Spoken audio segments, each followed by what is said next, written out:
Hello everyone, Time to Grind here, and today I am making a video that I really wish I didn't have to make.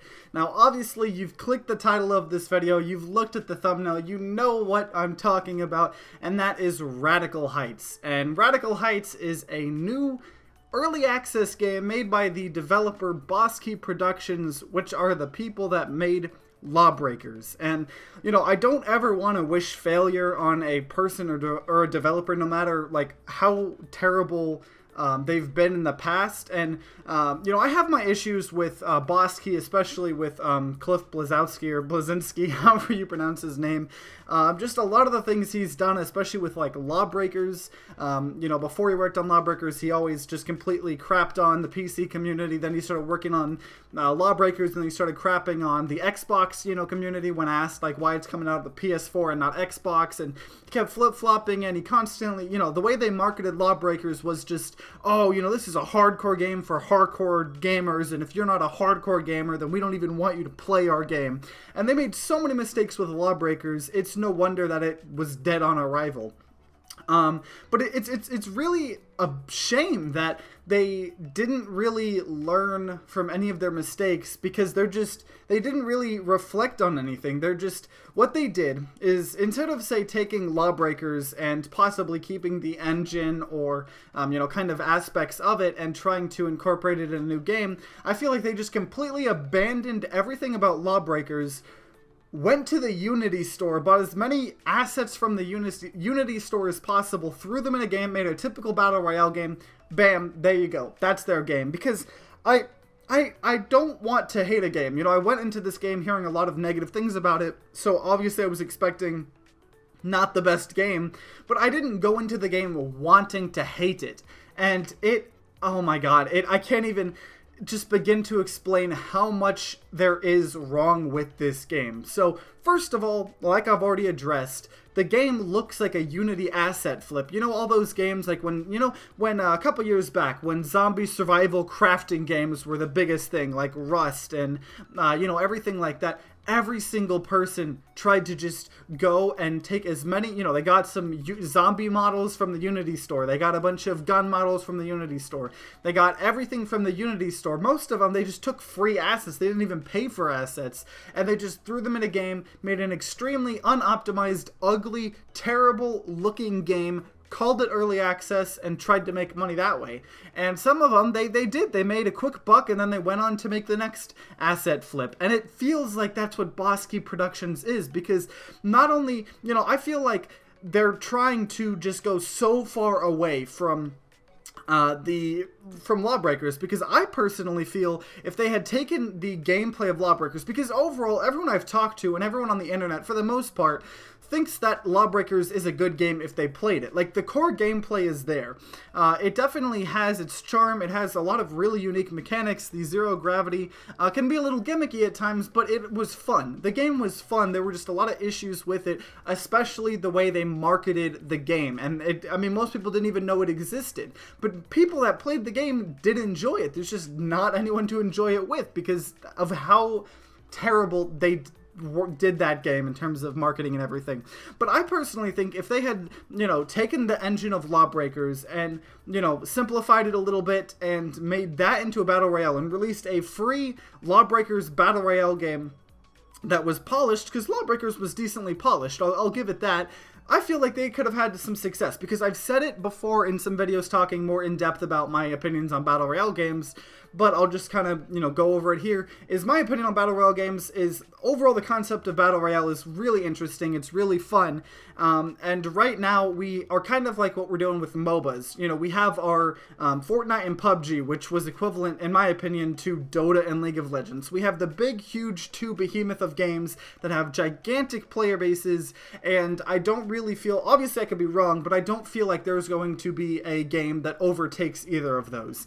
I think those two are going to be the giants for this kind of genre, and I feel like we do have an opportunity to see some smaller Battle Royale games like, say, the Darwin Project to be what Smite did. Smite was a very, very, very unique concept. They made sure to advertise what they were perfectly. I don't think you can go find a old Smite trailer that doesn't talk about the fact that you move with WASD and it's a third-person camera and everything's a skill shot. They made sure people knew what was unique about their MOBA and why people should play their MOBA instead of other MOBAs. They let people know, and they were so unique that they become very popular. Obviously not as popular as League of Legends or Dota 2, but they had their market share. They had their player base. They had a very active player base. They were very active esport for a long time, and they're still popular now. They might have died down in popularity a little bit, so have a lot of MOBAs, but either way, they made space for themselves because of how unique they are. And I feel like we're in that phase. We're still really early on, but I don't expect many Battle Royale games, if any, to kind of top PUBG or Fortnite. But the thing is I feel like there is room for games like what Smite did. Darwin Project, it changes the Battle Royale genre so much. It adds a director. So, first of all, it's 10 players instead of 100, so it's a smaller scale Battle Royale game. But on top of that, you have a director that can, talk to players. It can make it sound like a game show. You can have Twitch integration and Mixer integration, so they can have their Twitch viewers voting on what happens in the game. So hey, okay, we're gonna drop a nuke. All the voters, everyone watching, go ahead and vote on where you want it to nuke. We're gonna vote on our best person, and it's really unique, and it does a lot. And Radical Heights does nothing. The concept itself is alright. And before I even talk about that, I want to just pull up, not only is it just a asset flip, is what it feels like, some of the parts of the map are just not textured. A lot of the buildings inside and out still have the developer textures, which is like just the white or gray, as you're seeing in some of the gameplay, the white or gray, like with lines on it, which means that they just pulled it or made it really quickly and didn't even bother putting textures on it. That's how rushed this game is. And you can't just be like, oh, well, it's an early access, so, it'll get fixed and stuff. The FPS, because you only can get like 15 to 30 FPS. Every now and then I was going up to like 60 FPS, but I just kept dropping frames everywhere. So you can't be like, oh, well, it's an early access, it's going to get fixed and all. Now, the only problem is they are selling something. The game itself is free to play, but you can buy, the Founders Pack, and you can buy the skins and stuff like that. So they are selling something in their game. So to me, that means that I am allowed to judge their game. They have decided to put this out in early access in the kind of place it is, and offer something to buy. So in my mind, I have a perfectly good reason to judge this game because they're offering something to buy. Like Darwin Project, although that's in early access as well, when it first came out in early access, there was no optimization issues. I'm constantly getting like 144 FPS in the Darwin Project. It looks amazing, and it has a very unique art style and everything. Whereas Radical Heights, its first debut into early access, has developer textures everywhere. No one can get any, good FPS in the game at all, and it's just terrible. So it just adds such a bad first impression to the game when Boss Key Productions, after the failure of Lawbreakers, they don't need more bad rep, and this is what it's giving them. And obviously, some of that can get fixed. If they keep on working on this game, the frame rate issues can be fixed. I agree. The kind of developer textures can be fixed. I agree. But the general art style still just looks ugly. But either way, a lot of that stuff can be fixed. What the main thing is about the gameplay. How does it feel? Is it unique at all?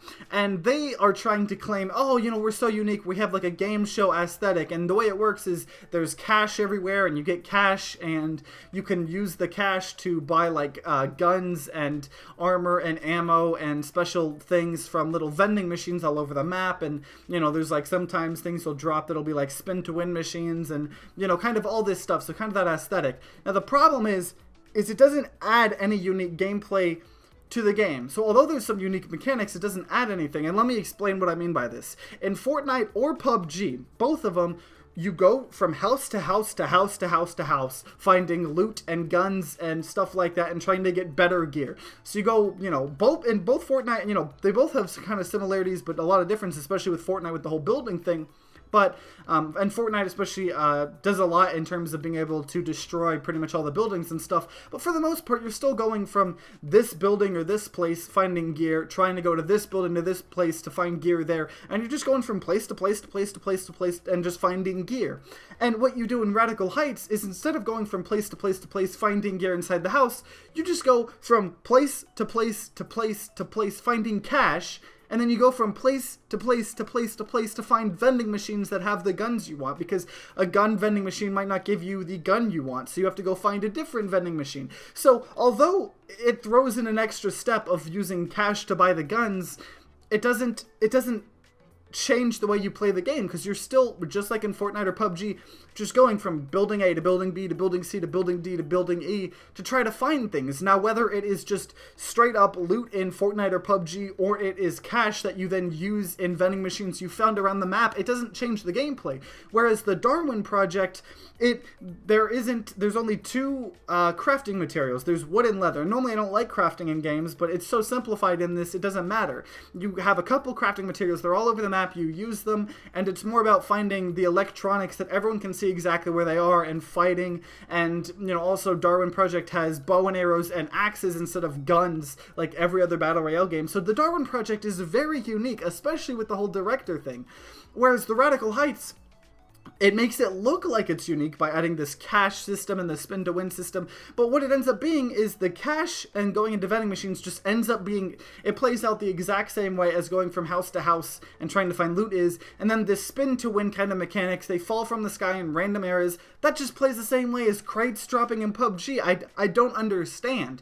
It just feels like they're just trying to make as much money as possible, and just with this cash grab. It honestly feels like this is an asset flip, and it's getting a lot of attention because it's like, oh, these are the Lawbreaker devs, but I don't understand. The game is garbage, and it might be less garbage in the future if they keep on working on the game and improving the performance and making it not look like an asset flip with developer textures everywhere, but the core gameplay is still not unique. That's the problem. Now, the fact that it's free to play is good about it, and obviously some people are kind of liking the game. Obviously, when the game first came out, it was mostly negative, and now, as of recording this, it's mixed. It's mixed with 53% of user reviews being positive, which is still terrible, but some people are finding some enjoyment in it, and I don't understand why. But obviously we're all human, we have different opinions, so if you have watched gameplay of it, or you've personally played it yourself, because it is free and it's only like 2 gigabytes to download, so I recommend you try it out for yourself and get some opinions on your own. But overall, if you've seen or played it or anything like that, what are your guys' opinions? Let me know in the comments down below, because I'd love to hear it, because I've talked to my friends and, I've had first-hand experience with the game, and to me, the game is terrible in every which way, and it's not unique at all to make it where, even if the game ran perfectly optimized, it still wouldn't be unique enough to garner an audience. But obviously that's just my opinion, so I'd love to hear your guys' opinions about it. But I just, overall, I don't want to wish failure on this game at all, and that's not what I'm trying to do. I'm just trying to kind of let you guys know my thoughts on the game, about how, first of all, it released in a terrible state, and I just don't find it unique enough to make an impact in the gaming industry. But that's just my opinions. I just wanted to kind of let you guys know. Obviously, if you guys have different opinions or the same opinions, let me know in the comments down below, like I said earlier. And if you enjoyed this video, then consider leaving a like down below and subscribing to see more content. It really helps support this channel a ton. And like always, guys, I hope you guys have a great rest of the day, and see you guys next time.